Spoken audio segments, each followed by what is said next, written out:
Akanyolagano kabadde mu kkooti enkulu olunaku olwaleero omulamuzi awonedde watono okubeera nga afuna ebisago era nga omusango gwa Dr. Kano Kizza Besigye okuli Haji Lutale Captain Dennis Ola gwe guvuddeko obuzibu. Oyo omukyala gwolaba basikaasikanya gwe bagenda maaso n'okubanga bawalabanya bamufulumye kkooti ye muwala wa Haji Obed oba Haji Lutale. Kakati embeera ereetedde kino okubanga kibaawo ngenda kubeera nga njikutegeeza nkulage n'omulamuzi butya bwasimattusa okubanga akubwa omukyala. Ekyo nno kibadde kizibu kinene nnyo okakana gye bigweredde ng'omukyala oyo bamukutte era nga asibiddwa sinaba kubeera nga ntegeera bamuwadde ebbanga ki olw'okutaataaganya kkooti n'ebintu ebirala ebibaddewo bye njagala okubeera nga nkutegeeza.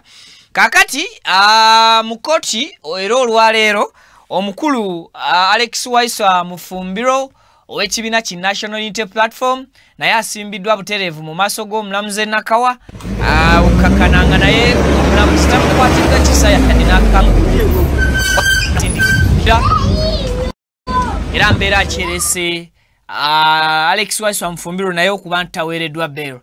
Ngenda kuba nkutegeeza ensonga nga bwe zisobodde okutambula olunaku olwaleero naye nzikiriza nsooke nkubuuzeeko anti webale gwena eyeekuumidde ku Mukutu Viki Exclusive nenkwebaza gy'otuusaako engalo nenkusaba video giweka like.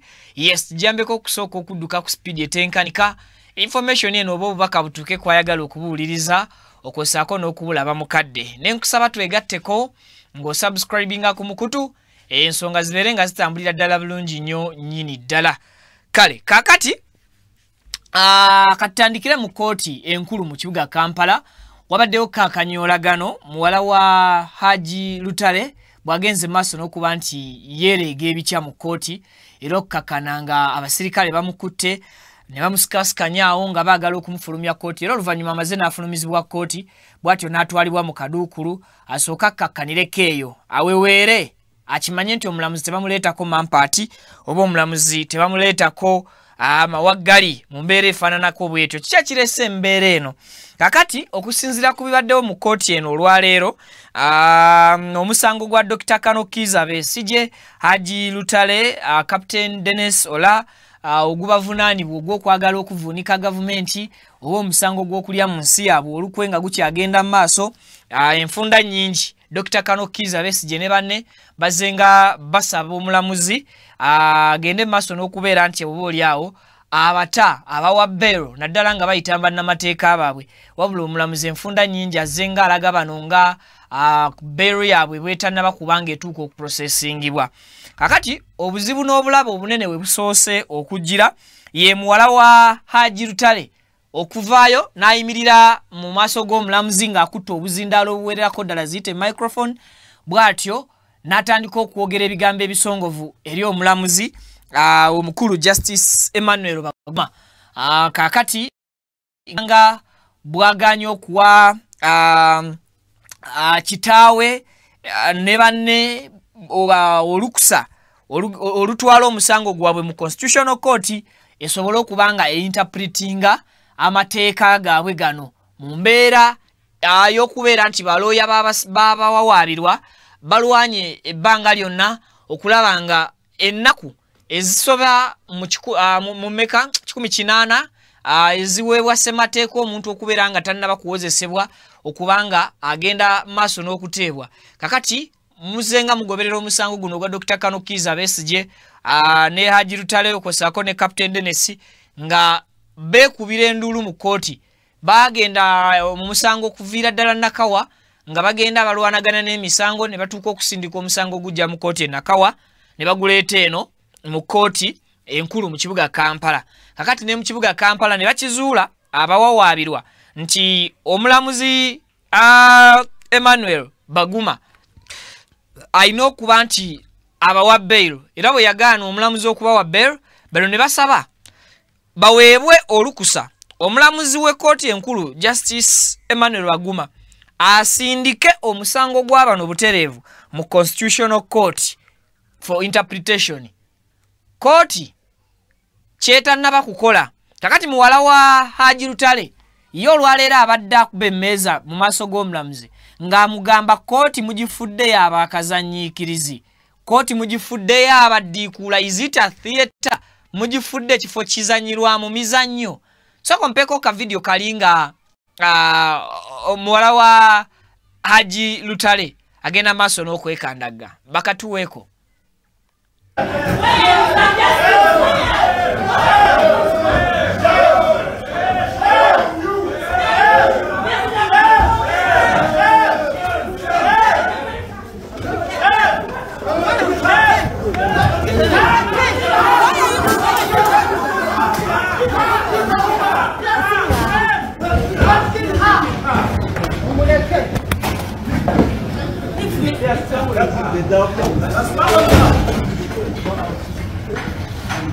Why are you doing this?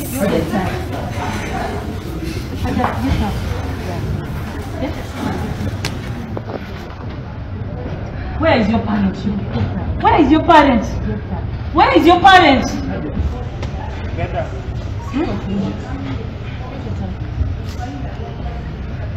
Leave me.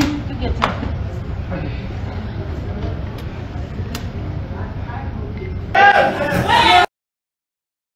Kakati eyo yembere baddewo munda mu kooti. Kakati Dr. Kano Kizza Besigye oyo bamukwata mu December mujjukira nnaku z'omwezi zaali 2 n'aleetebwa ku military court wali Makindye court bwe yali tennaba kuggalawo okuva mu December last year ng'ennaku z'omwezi 2 lwe appearing mu military court. Kakati tugenda kutuuka almost mu December kitegeeza Dr. Kano Kizza Besigye, Haji Lutale, Captain Dennis Ola bagenda kubanga bakulungula omwaka kumpi mulamba mu nkomyo. Military court bwe yagenda maaso n'okujungululwa semateeka bano emisango gyabwe ejagibwayo bwe batyo ne baba basukuma mu kooti y'e Nakawa. Kakati babeera bali mu kooti y'e Nakawa, Dr. Besigye oyo kennyini iyo olunwe n'alusimba mu mulamuzi eyali mitambo gy'omusango nga tamusiimye era ng'asaba omusango gwe ne banne bagwongereyo guve mu kooti y'e Nakawa gugende butereevu mu kooti enkulu. Of which omulamuzi kyasooka okugaana emirundi 3, omulundi ogwokuna Dr. Besigye ne banne ababiri ne bagenda maaso n'okuba nti bakkirizibwa omusango gwabwe okugira nga guwulirizibwa mu kooti enkulu.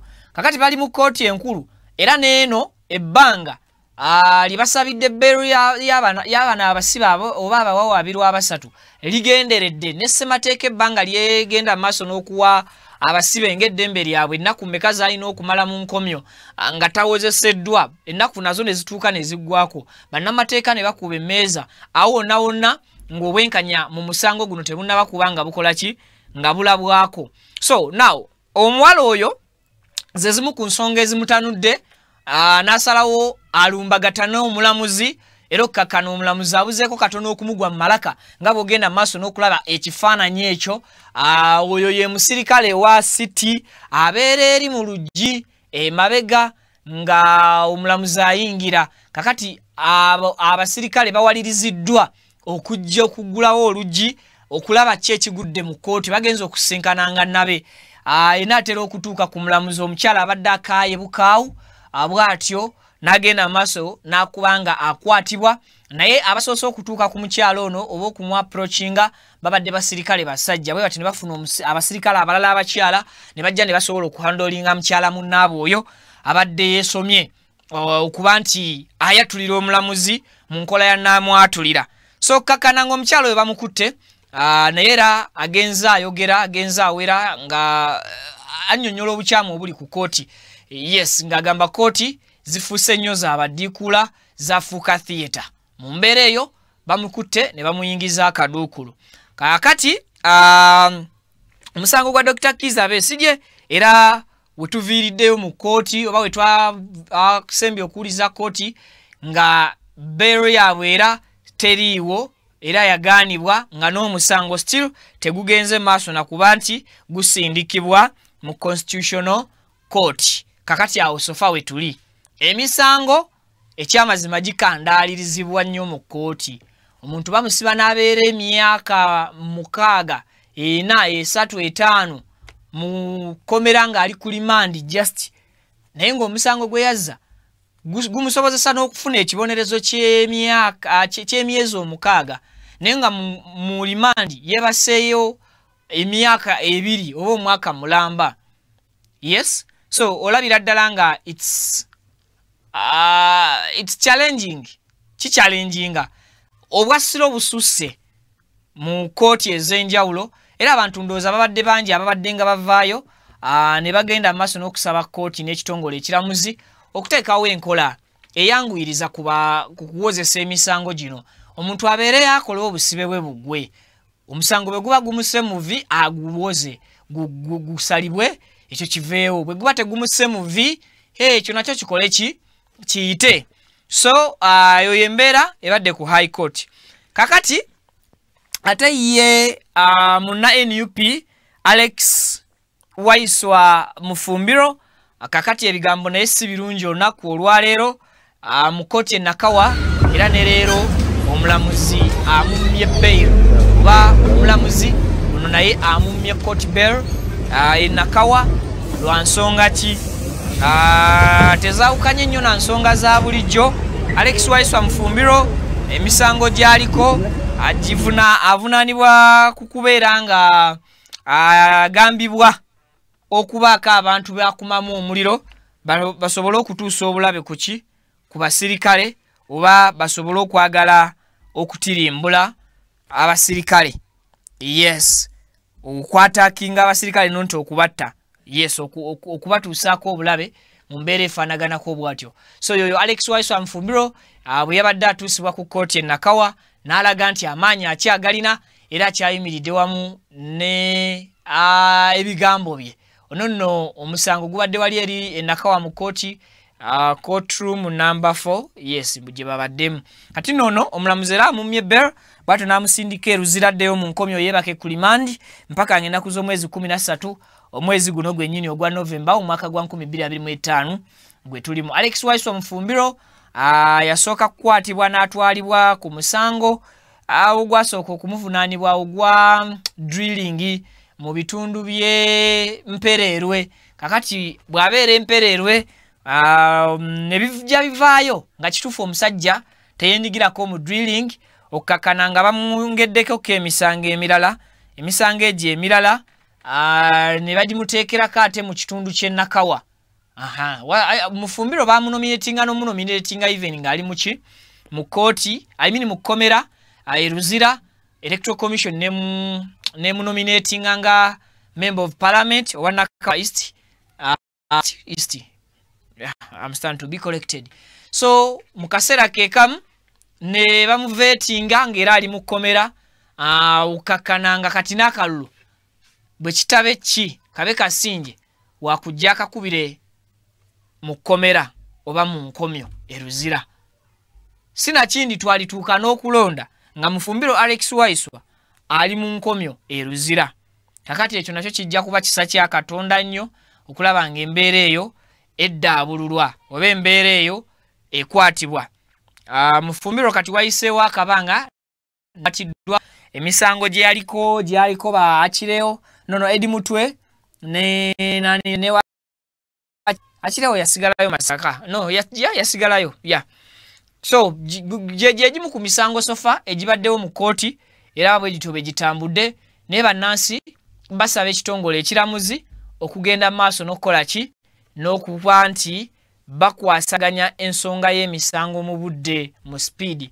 Eva kooti abalamuzi baba bize omusango ne basomako emisango 2 musango gumu ekintu nekyawo. So bakanso babaddewo Nakawa okutuwa updates ku biki ebigenze maaso mu ndeeyo nga Alex Waiswa Mufumbiro aleeteddwa. Katusooke tuwulirize bakanso abadde bakulembeddwamu kanso Muyizi ejja mu Namasaka.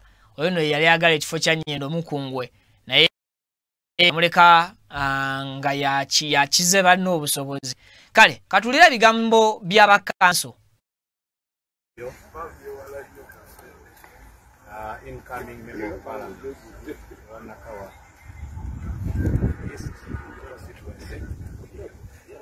omukisa okuba nti kooti etuliriza okusaba emirimu kakaluka kooti era ensonga zonna tuziwadde. Esooka obuvunaanyizibwa bwagendako okutandika campaign, okutandika n'ennaku z'omwezi nga 10 omwezi guno Mande ejja, era obuvunaanyizibwa bwalina mu kibiina ery'eggwanga n'omulimu gwe nga munnamateeka ng'ebiso bimala okumweyimirira ye nga ye okuteebwa kakalu ka kkooti akugengawo omusango guba gukyaliyo mu kkooti ekkulu ng'amateeka bwe galagira. Okwayongeddeko abamweyimirira okuli mukadde we, taata we eyali omulamuzi, okuli memba wa paalamenti w'ekitundu kino ekonero balimu ezo, era gwe mumanyi obulungi yali meeya wa Nakawa era kati yeesimbye okuba Lord Meeya w'ekibuga Kampala. Okwayongeddeko mukyala we.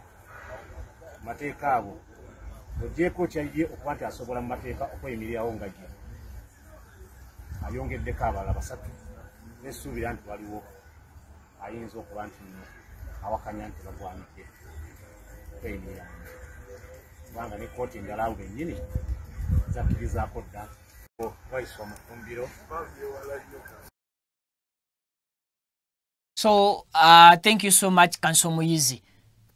Kukuba agenda okuba nti basaba beeyimirirwe Alex Mufumbiro kwe kugenzeeko kakati ate omuntu omulala taata azaalira ddala bana ababiri yaliko omulamuzi abamumanyi obulungi kwegattako naye mukyala we kennyini mukyala wa Mufumbiro then ne kwegattako ne Lord Mayor to be Honorable bali mwezo. Abo bonna abantu balina address, abantu balina ew'okusangibwa, ndowooza bashurities basobola okutunulwamu mu mbeera efaanagana bwetyo mu buufu obutasobola kugaana muntu kuba nti aweebwa bail singa kkooti eba esazeewo okumuwa ki okumuwa kkootero. So updates zeezo ze nsobola okugamba osobola endowooza yo ku kikyolowooza ku misango ogusooso gwa Kano Kizza Besigye ne guno ogwa Alex Mufumbiro. Then ja edimu tanja kuba najjo nnyongera okujja nku but currently munzikirize enkome wano tugenda ku bingi mweraba.